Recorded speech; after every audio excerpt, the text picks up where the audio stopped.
throw it back, baby, gon' shake it. Ay, keep that shit in motion, keep it rotating. Yeah, she all about the bag and no time wasting. Yeah, she don't want no nigga, baby, let's face it.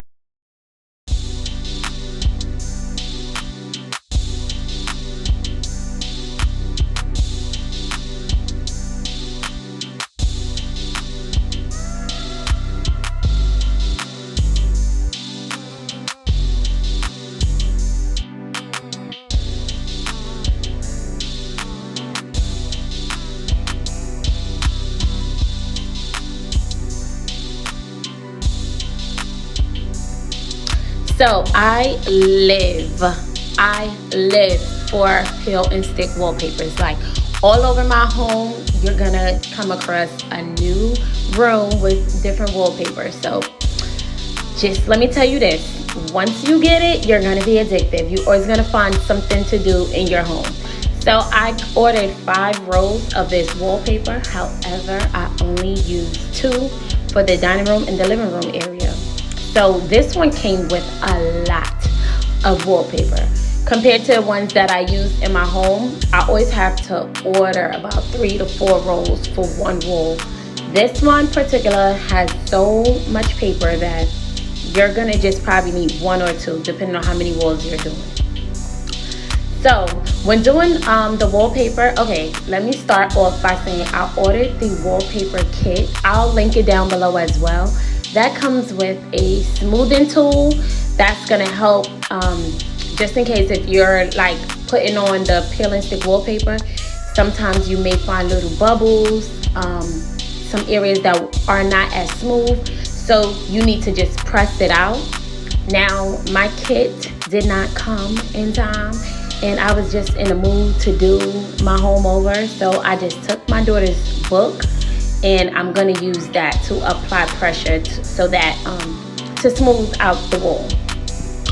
Also included in the kit, it also came with a blade to just cut off certain areas and give it that nice crisp look.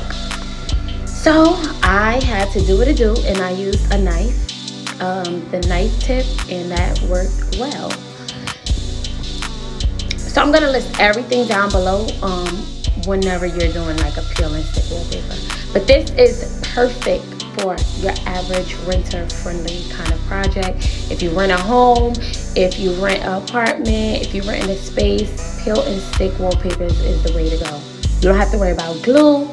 It's literally just a sticky back and it comes off like a sticker, so it's perfect. So this is where I use my knife, the tip of the knife, to now give it a nice sharp look. See? Perfect. And then we're just gonna keep going ahead and doing the rest of the wall. So as you can see, I'm peeling off the back, and as I peel off the back, then I'm just gonna press down so that it can stick to the wall.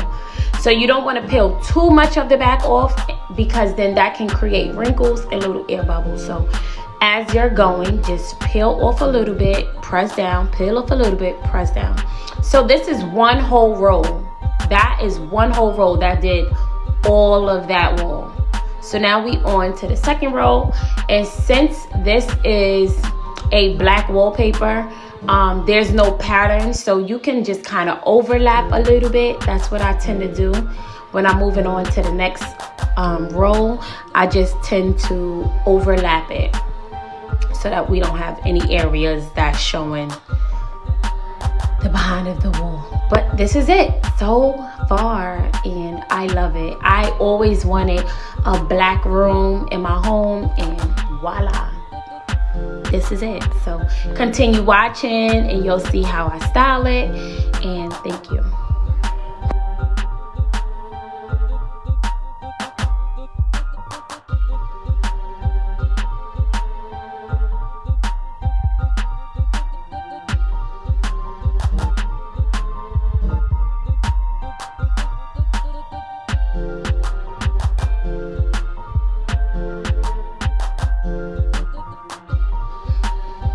And now against the black wall, I love the way green just pops against the black wall. So I created this greenery, and that is in my next video. I'll also leave that link below to see how I did another do-it-yourself project.